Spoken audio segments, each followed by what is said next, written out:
Who am I missing? Lisa. Lisa.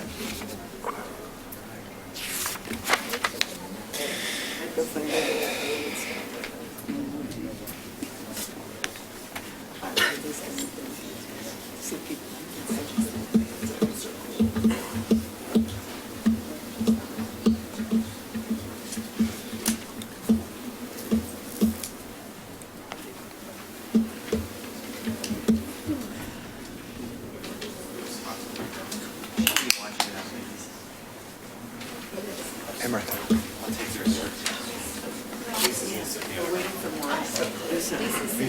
Oh, she is? Okay. Well, then we should let somebody know that there's another seat in here. So 3 seats. 4, 5, 6.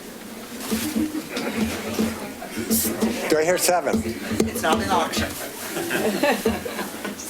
That's how we'll raise money for the library. Paddle race. We got them all in the room. I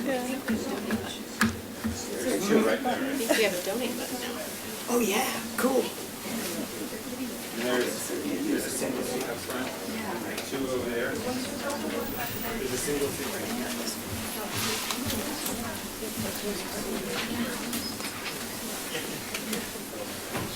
It's good to see you. It's good to see you.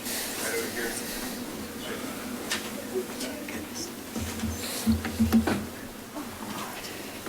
And now I can even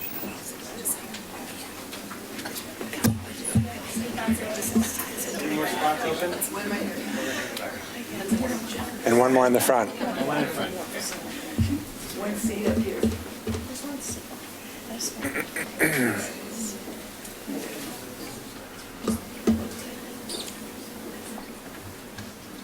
nice to have a full row tonight.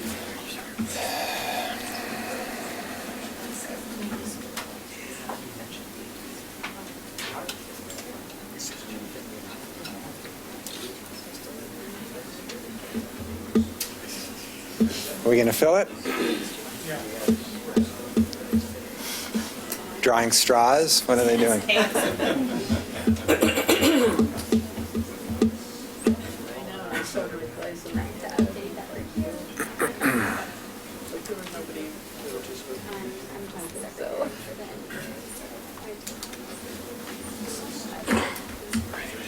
Okay.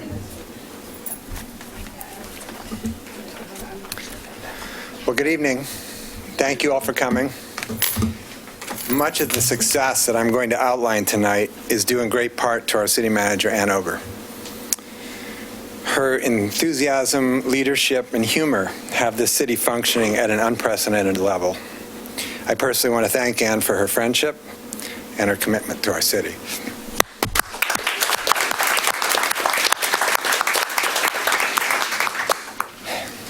After a year-long process with extensive community outreach, the City Council adopted the Milwaukee Community Vision and Action Plan. I believe this powerful community-created document will help the city for the next 2 decades, help guide the city for the next 2 decades. The transformation the citizens envisioned will create an extraordinary place to live. If you haven't had a chance to read it, I strongly suggest that you do. From that vision, the council adopted 3 lofty goals to prioritize. The first goal is to improve housing affordability. This is an issue that is facing not only our whole region, it is facing most of the country. Over several decades, housing prices have climbed much faster than the income of the average person. Over the last 3 years in Milwaukee, prices in the rental market have gone up as much as 50%. 43% of all renters spend more than 30% of their income on housing. Nearly a quarter of all renters spend more than half of their income on housing.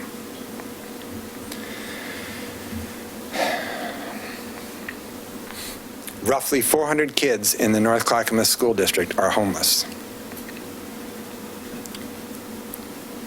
Thousands more live in desperate poverty, in homes where regular meals are unlikely, and the best nutrition they get each day is at school.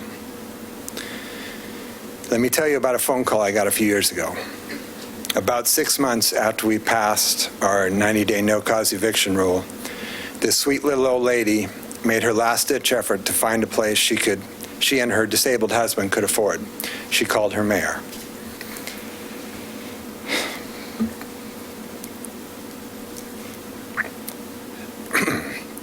She had spent the previous 2.5 months looking for something they could afford on their very limited and fixed income. She was a retired school teacher, and her husband was a retired welder. They were in their late 70s and early 80s. She was grateful that she had been given that extra time to find a place, but in the end, it hadn't mattered. There was nothing they could afford anywhere near their home here in Milwaukee. The home they had planned to live out their years in had been purchased by an out-of-state company, and they were told they had to leave. Sad as it is, neither mayors nor full councils have the power to stop this kind of behavior right now. I reached out to everyone I knew that might be able to help. I called her back a couple of times over the next few weeks to check in, but they still hadn't found anything. The last time I called, the phone had been disconnected.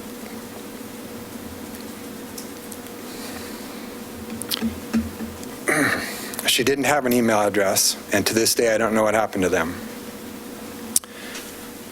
Just so I don't have to leave you heartbroken, I'll tell you a different story about another sweet old lady. She was a staunch regular at the historic NDA meetings for years. She would wheel her dangle-covered walker down from the apartment complex she lived in to attend meetings, shop at the farmer's market, and generally just enjoy the downtown. When she was priced out of her apartment by a 50% rent increase, she was able to find a bedroom in a house in Oak Grove that a friend of hers was renting. And so she moved her meager belongings out of the downtown she loved so that she would still have some kind of place to live. I ran into her a few times at the farmer's market the next summer, and she would complain that it was hard for her to get anywhere because there were no sidewalks, and it was a long walk to the bus stop. But she persevered. That is, until the small house they were renting was sold out from under them. Fortunately, this time she reached out immediately. I put her in touch with Vahid Brown, one of the great champions of the poor and houseless in Clackamas County. He was able to personally run a crowdfunding effort to put her up in a cheap motel while he scrambled to find her permanent housing.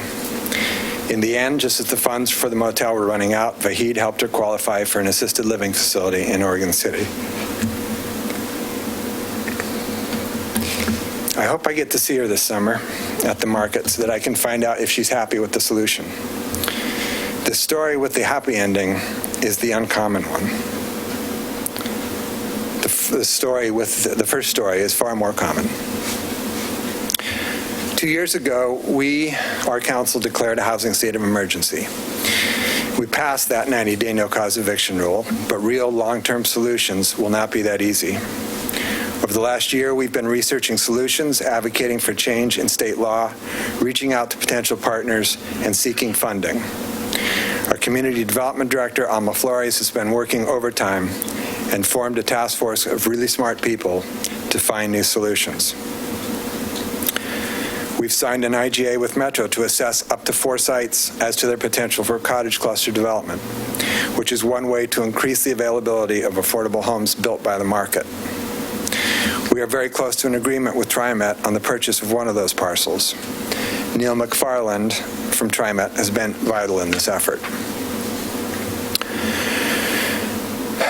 Rich Swift of Health, Housing, and Human Services, otherwise known as H3, has found an opportunity to have a dozen or so new, small, well-made cottages designed by Sarah Architects and built by homeless men in training to be carpenters donated. And it is my personal dream to get the families of a few of those homeless school kids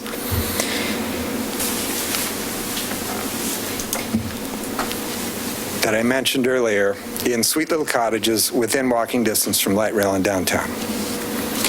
Stabilized, out of the cold, and on the path to a normal life. Councilor Falconer and I look forward to working with the consultant, the Island Station neighborhood, and the county to create this haven in a way that makes us all proud and improves Milwaukee in a multitude of ways. We received a grant in conjunction with the county to begin to plan a more intensive use of the 16 acres at Hillside. I envision a mixed-use, mixed-income development with open space and neighborhood amenities, serving both current residents and providing opportunities for others in Milwaukee who are being priced out of their homes. Chuck Robbins, the housing director at H3, has been instrumental in securing that grant and has been a champion for affordable, livable housing in our county. We've passed a vertical housing tax credit to encourage higher density housing in the downtown mixed-use area. The advantage of this is that it will bring more services and allow desired businesses to thrive, making the city more walkable. We are working on a tax credit to help low-income housing projects pencil out. You can't imagine the insane complexity in the financial deals that are required to get a low-income housing project built. Literally 30% of the funds for most low-income housing projects are spent on lawyers and financiers. Anything we can do to help reduce that is a move in the right direction. We were the second city in Oregon to pass a construction excise tax on all construction projects over $100,000. This money will be used in a variety of ways to encourage production of and reduce costs on workforce and low-income housing. Just to be clear, this work is being done to make sure that the people who have always lived in Milwaukee will continue to have that opportunity. From our respected elders living on fixed retirements to school teachers and carpenters. Our second goal is to create a climate action plan for the city. Climate change is the single biggest threat that humankind has ever faced. The consequences of doing nothing are unimaginably horrible. Here in Milwaukee, we've already experienced the first taste of things to come when our 70-year-old Kellogg Bridge was badly damaged by the record-breaking storm in December of 2015. In partnership with FEMA, we are currently replacing that bridge at a cost of over $2 million. If you've watched the news this last year, you know that places like Houston, with its $180 billion worth of damage, and Puerto Rico, which is still predominantly without electricity, are wake-up calls that no one can ignore. Every city, every county, every state, and every nation should be doing all they can as quickly as they can to address this issue. Fortunately, the rest of the world understands that and is working towards the targets set by the Paris Accords. The U.S. federal government stands alone in its refusal to do its part. However, many cities, counties, and states have stepped up and committed to living up to the Paris Accord. I was honored to be invited to the North American Climate Summit, where I signed the Chicago Climate Charter along with mayors from all over the country.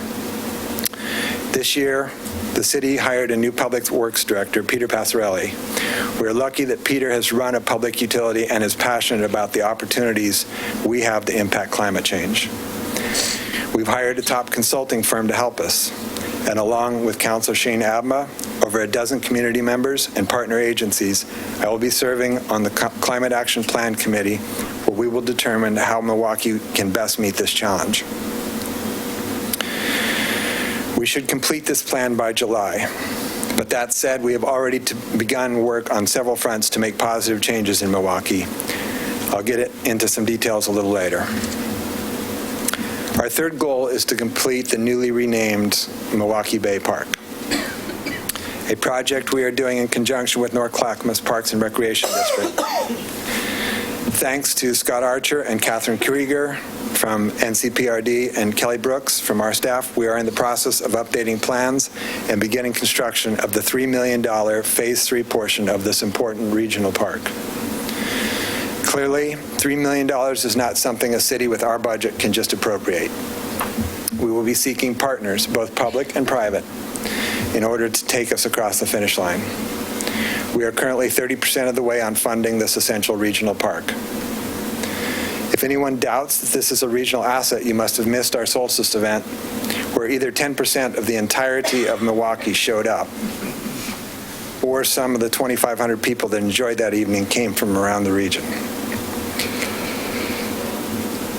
Stepping back a minute, I'd like to talk about some things we finished over the last year. The 17th Avenue Bike and Pedestrian Path was finally just released to the city. This will give us a chance to add a few more fixes to the ODOT Run project, but since its soft opening, it has been wildly popular with commuters, families on bikes, joggers, dog walkers, and many more. This is the kind of infrastructure we hope to create throughout the city so that our families have options for getting around safely. On November 17th, we unveiled our new monument in Scott Park, dedicated to those from Clackamas County who made the ultimate sacrifice during the Vietnam War. This monument was one of several projects over the last 3 years, done in partnership with American Legion Post 180 to commemorate the 50th anniversary of the end of the Vietnam War. Last summer, we also launched our first Solarized Milwaukee campaign with mixed success. There was a great deal of interest from homeowners in the possibility of investing in their own energy production systems, but the tight timeline created by the state legislature's failure to renew the RETC, the Renewable Energy Tax Credit, caused many to hold off for the time being. Our very own Karin Power was one of the champions on the legislature for the renewal, and I know that she is working on a new concept that will provide similar tax incentives in the future. In the end, 14 homes installed solar, and in 8 or 10 years, they will be enjoying that free energy. We hope to come back with a second round of a residential solarized campaign when the time is right. We will also be looking for opportunities to start a community solar project for folks whose homes are either shaded or maybe don't have a home. Maybe they live in an apartment. It's my hope that we can work to create a program that would make commercial and industrial solar arrays attractive to the owners of the several acres of unshaded flat roofs that we have in our industrial areas. Solar is one of the many steps we've already begun in our efforts to address climate change. Milwaukee opened its first food cart pod this last August on a smoky but otherwise festive day. If you haven't had a chance to sample the food, I suggest you give it a try. There's a broad selection of very tasty offerings, and I myself have enjoyed eating there dozens of times. This last fall, Milwaukee enjoyed our second and last partnership with Portland on the Sunday Parkways. Over 20,000 people rode, walked, skated, boarded, scootered, or ran the car-free route. Councilor Lisa Beatty has been tireless in her work, first convincing Portland to bring the event here, and then actually pulling off not one, but 2 Sunday Parkways in 2 years. If you were one of the happy people who enjoyed it either year, you can almost imagine the logistical nightmare and the added expense of such an involved event. She deserves a round of applause for her tenacity and joyful perseverance.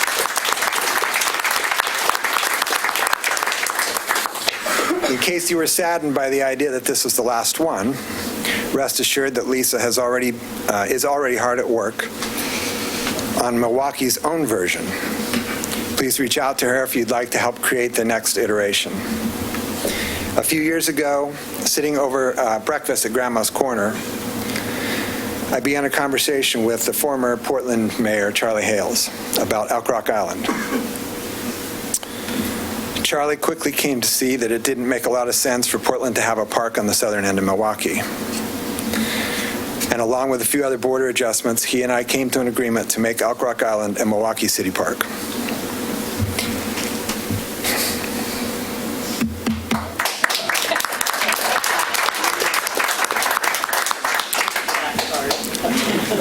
I wasn't pausing for the applause.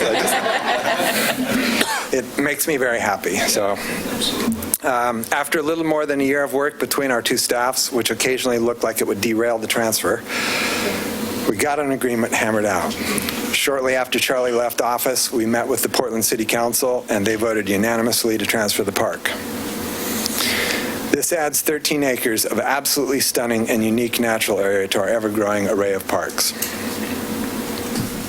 As the city moves forward with the 3 goals I outlined, we are also continuing to work on projects that began sometimes years ago. Wichita Park is one of those. This land was purchased by the city in 1987. The master plan was adopted in 1999. The Linwood neighborhood committed $10,000 to it in 2016, and the final design is now complete.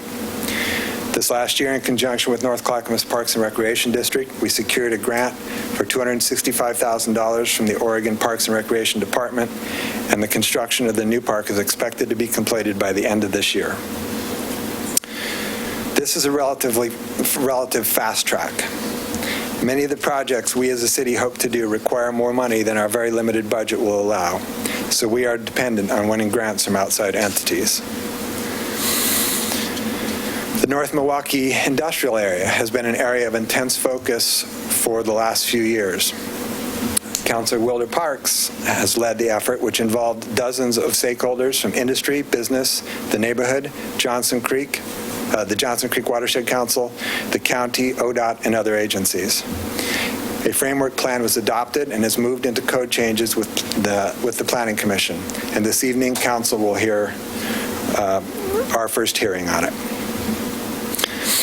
The North Milwaukee industrial area is a master plan to help attract innovative and entrepreneurial businesses and to create a strong regional center for next generation traded sector employment manufacturing, makers and doers. For that reason, I hope to change the name to the North Milwaukee Innovation Area. What do you think, Wilda? I like it. Last year, I spoke about the upcoming library expansion. I described the outstanding team we'd assembled and announced that the planning was just beginning. If you've had a chance to make it to any of the open houses, you know that many decisions have been made and a very beautiful, functional, and sustainable new library is on the way. If you haven't, I'll give you the Cliff Notes. It's cool. Not enough? Okay. Well, it's going to be 1 story tall. It will feature beautiful views of the trees and the pond to the east through the full-length windows. It's almost twice as big as the current library. It will have a large public meeting room and a few smaller meeting rooms. It will be solar-powered and on a rigorous path to be net zero. This means that eventually the building will produce as much energy as it uses.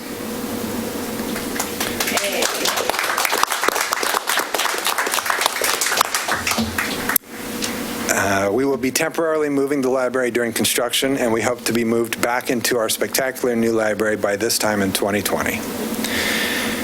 By the way, if you happen to have just a few $100,000 extra dollars laying around that you just don't know what to do with, the massive increase in construction over the last few years means that this project will cost more than we originally bonded for. You could make your tax-free donation to Friends of Leading Library, and they will happily pass it along. They have already committed $100,000, and the company doing the construction, Swinnerton, has also generously donated $5,000 from their trust and general fund. On top of that, the Library Foundation has committed at least $23,000. Thank you so much for your generosity and support.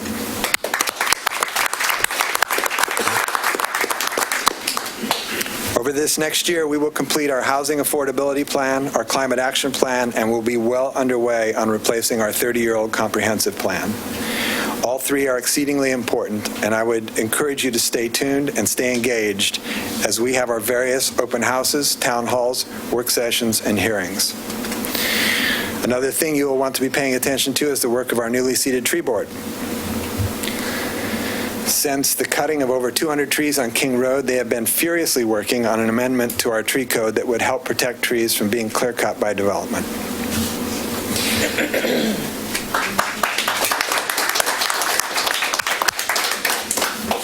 If you've been following our meetings, you will know that over the next 2 years, there's going to be an extraordinary amount of construction in our south downtown.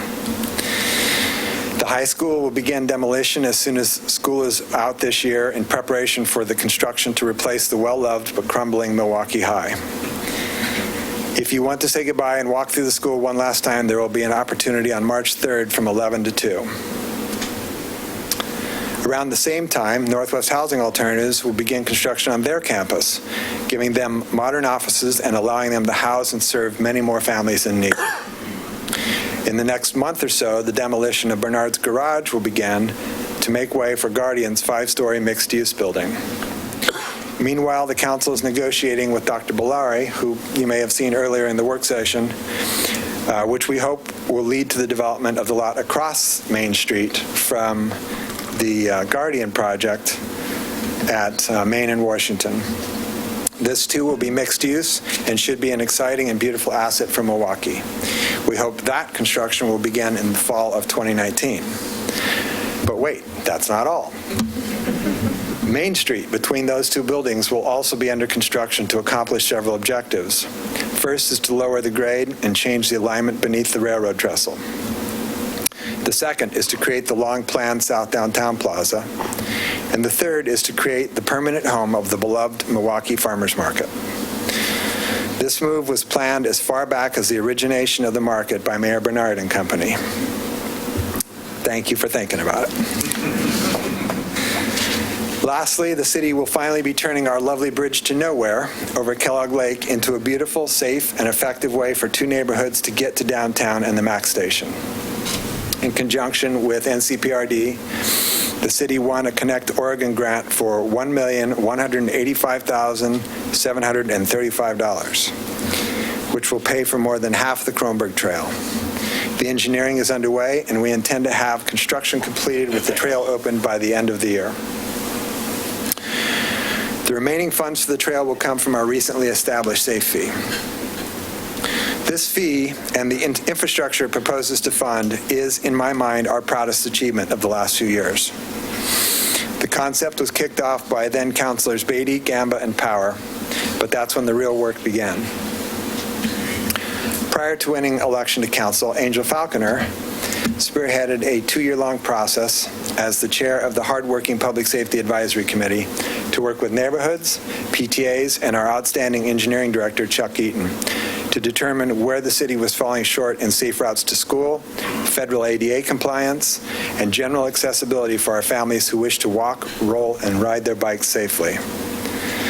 Moms like Annie Roth and Nicole Perry were fierce advocates both at our local level as well as the regional and state levels, which, by the way, resulted in a $15 million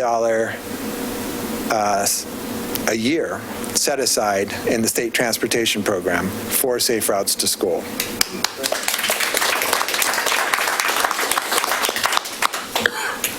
After 2 years of planning and vetting with the public, the plan was approved and the next steps of determining how to pay for it began.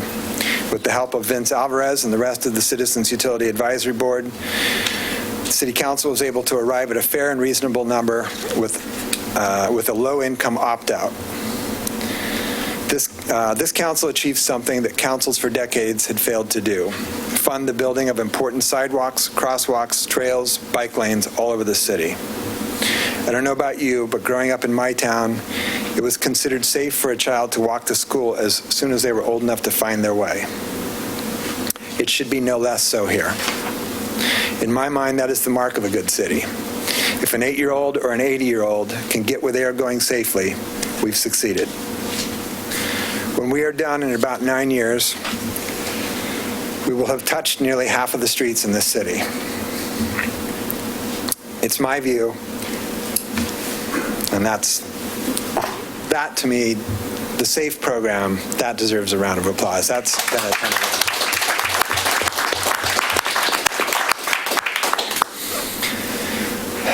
It is my view that the status quo in our society is failing the majority of the people.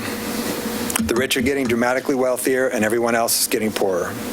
But more importantly than just getting poorer, the lives of most people are getting harder. When I think back to growing up in the 60s and 70s, life for most people in America was good, and they looked forward to it getting even better. And at the time, many families were single-income families. I don't think that's true so much anymore.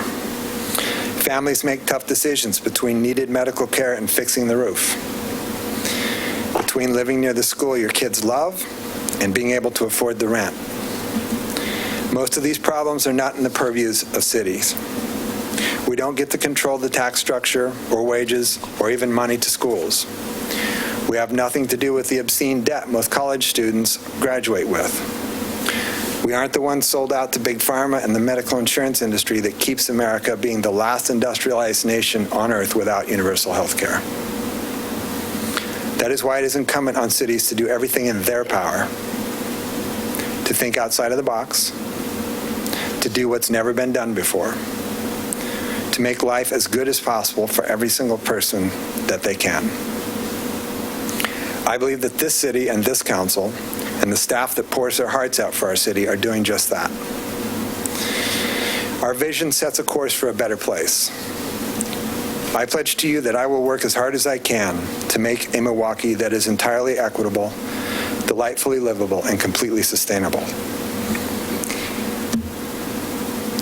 I believe that all of us here together can achieve that and to make life good for those that live here.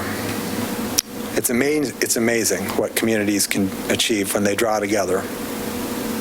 But it does mean doing things differently, being more engaged, discovering how your passion can make your community better. I see it happening already, and it makes me very proud to be your mayor, and I thank you for that privilege.